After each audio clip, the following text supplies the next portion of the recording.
What's up, guys? I'm your dungeon master. Venus has risen.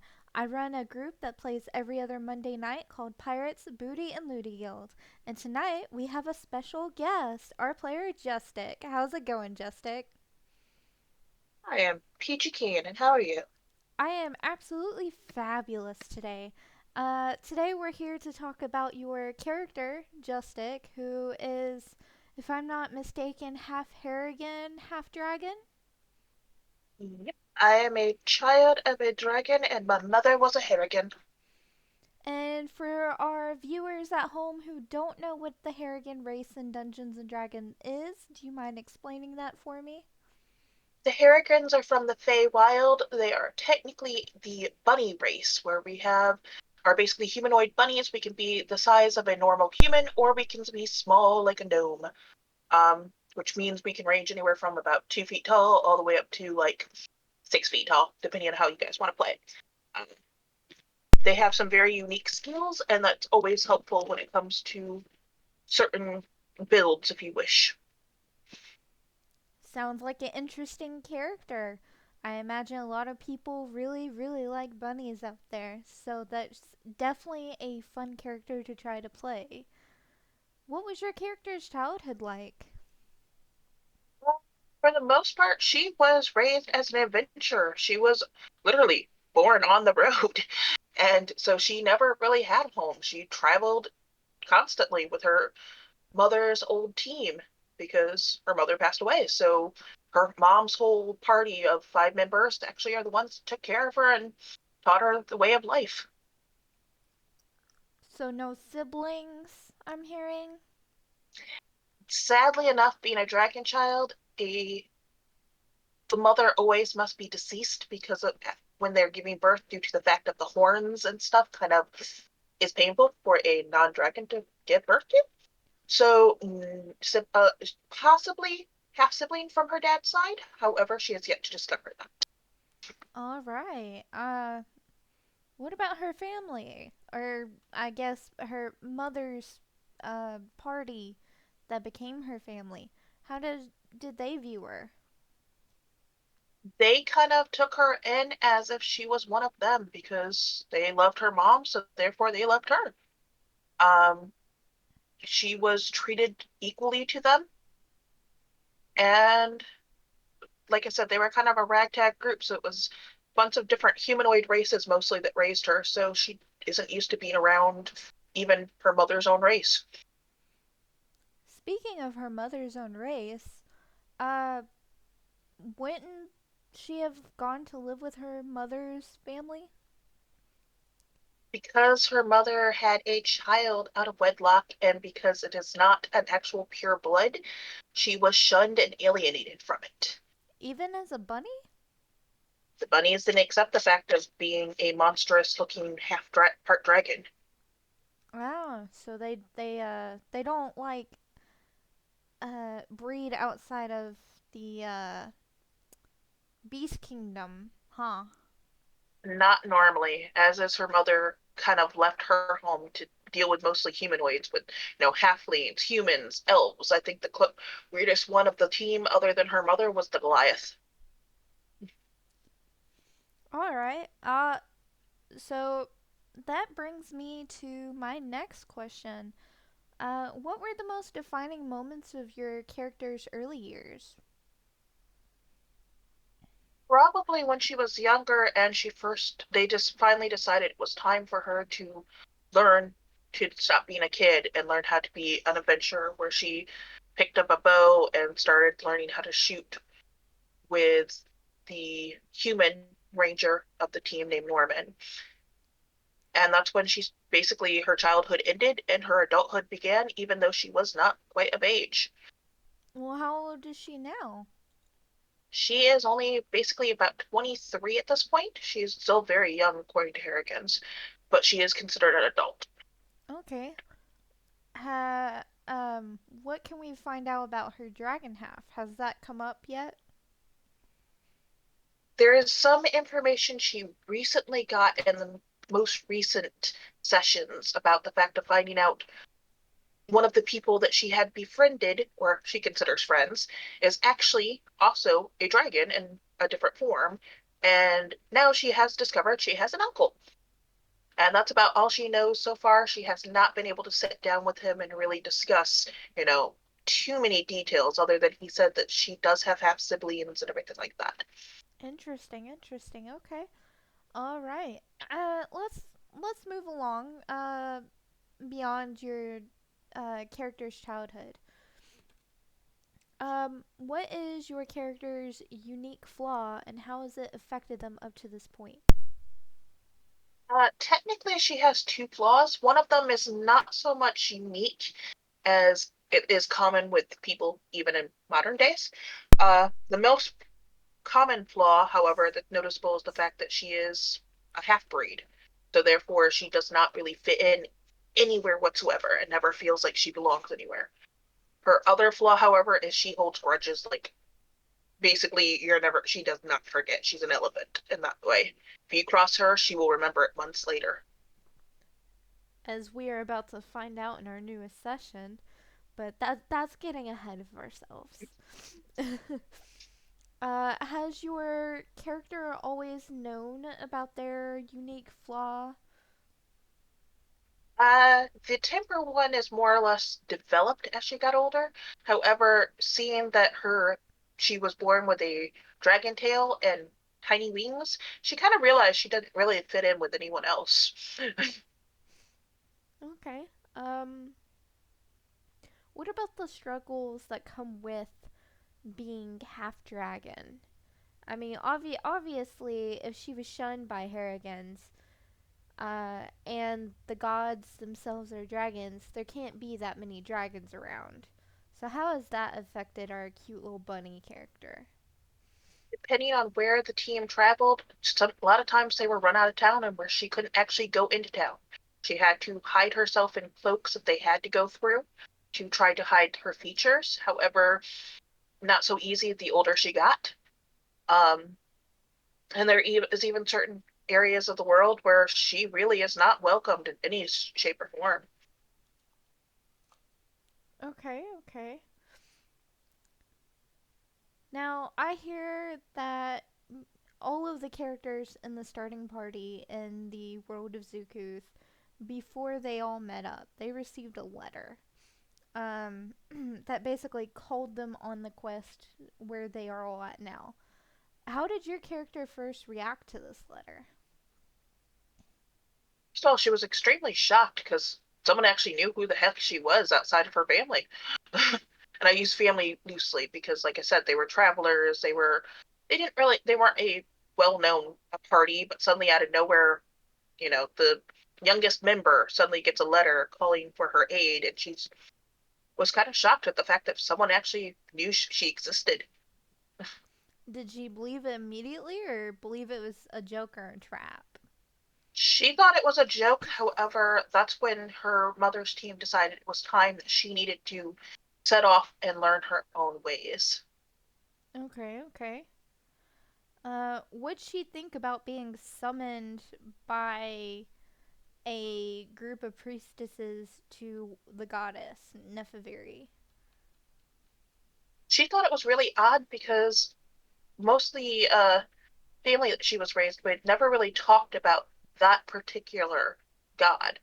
So it was kind of confused why suddenly out of nowhere a deity that she has never really even worshipped wanted her aid.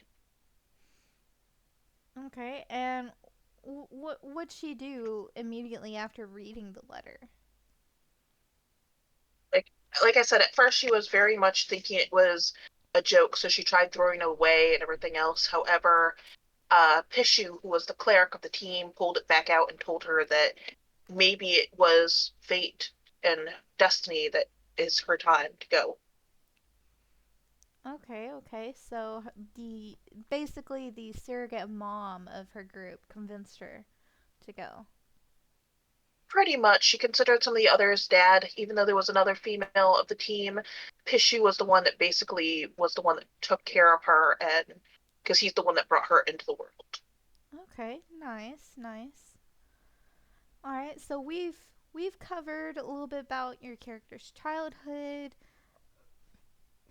her flaws, and exactly how she got cold to action, so to speak. Let's talk a little bit about her personality. What's Justic's greatest fear? Can never be accepted, actually. That's kind She of has yet rough. she has always had a hard time fitting in, but her main goal is she wants her dad's acceptance when she figures out who it is or meets him, and her greatest fear is that he will not. Okay, okay. So not necessarily acceptance from everybody, just acceptance from one person. She can't control the world view on her, but at least, if nothing else, the person that helped get grant her life, she could. Okay. Uh, so I'm assuming your character has some small goals in mind. She has a few, some of which are easier than others, obviously, like most goals in life. Um, she has recently gained a companion named Sabaku, who is a desert pseudo dragon, and she's wishing to help him learn how to become more dragonish by giving him the ability to breathe some type of element. Um, of course, always to get equipment is always a good goal as well because they're still starting out, so her equipment is still very, very basic. And Okay. she's hoping to actually be able to have a or maintain her magical garden of plants that she's currently started. And we all know how you got that. Uncle Ollie. That's how she met her uncle. Mm. Does your character have any secrets that they keep from the other characters? I mean, if I tell you, would it really be secret if they hear this? That's a fair point. That is a fair point.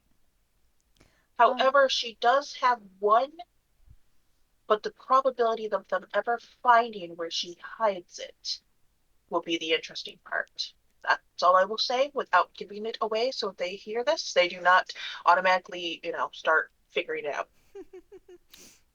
smart, smart. And how does your character view the world around them? She feels like the world really needs to be fixed. For the most part, with the fact of people not accepting each other, she feels like that's just not right. With the fact of people selling each other, that's not right. All humans should be free. She wants to try to, fix what's wrong in the world, but at the same point, she's a little off the walls sometimes, being, bunnyish and hyperactive. Well, we know not to give you coffee in game. I mean, it would might be fun. I mean, who knows? Maybe she may end up becoming like Sonic. No, that'd be a really broken character. So, you've talked about your character's greatest fear. And it involved acceptance. How does your character interact with strangers or like people she doesn't know well? First, she's very cautious about making friends. However, the longer she's around someone, the more she warms up to them. She starts goofing off with them because she considers them part of a family then. Okay. Uh, what about betrayal? Has she had to deal with that yet, or will she be seen dealing with that in sessions that we've already done? Well, there's a session coming up where she's going to have her flaw of holding a grudge come out where it boils over when she has recently discovered more information about a character of past, and she plans to take matters into her own hands. Yes, I can't wait to see. I can't wait to be in that session. So, does your character have any ongoing relationships that she needs to maintain or resolve, aside from what you just mentioned? Um, she's still getting to know more of the other team. Some of them is slowly opening up to her more. However, she really wants to work on the bond of her newly discovered uncle so that she can find out more information, as well as she's really curious about everything he can do as well. So her main goal is to try to build that relationship up more without just so that she can, learn herself. All right. Now, we covered that big old daddy o, whoever he may be, is a god. Um, Specifically, one of the five dragons in the god pantheon in the world of Xukuth. But what does your character think of gods and divine influences? Um, she is, I'm trying to figure out how to word this.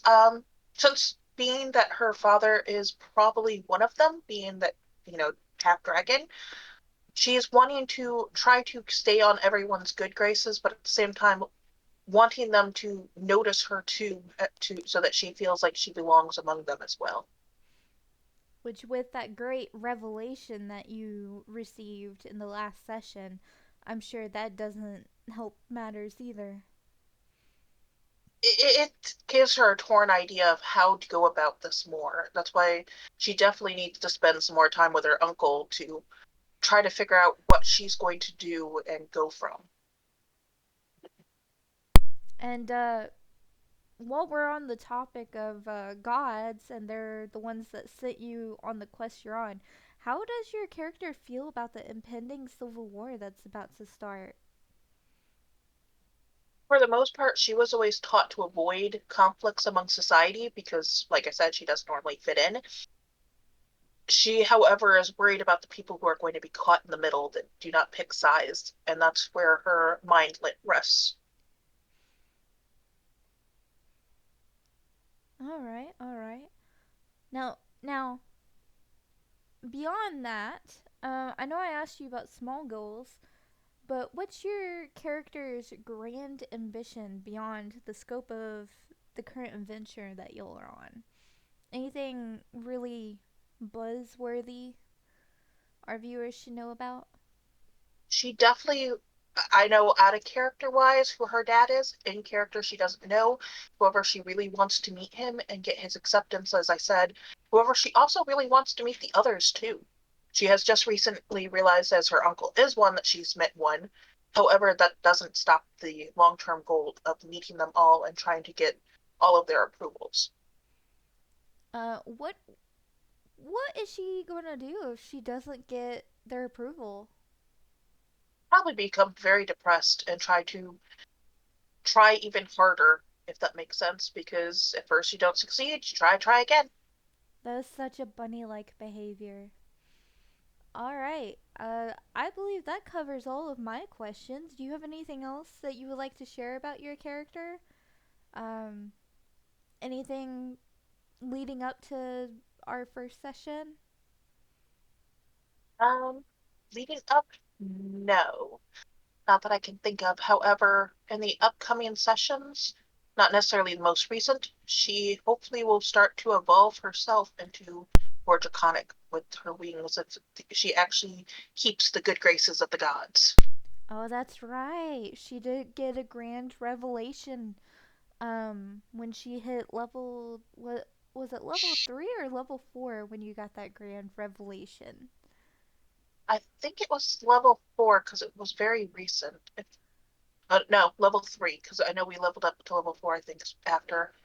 Um, but I know she still has another level to go before she sees if she actually managed to follow the path that the gods have set off to her and give the blessing, or if she actually strayed from it and is not. Well, that's definitely going to be interesting to see. All right, folks, I believe that is all the time we have for tonight. Thank you, Justyc, for joining us. It was a very lovely introduction to our favorite bunny in the game. Thank you so much for having me. I would love for other people to start watching this and enjoying our series as much as the rest of us enjoy playing it. And as always, I hope to be your favorite dungeon master. Of course. Aw.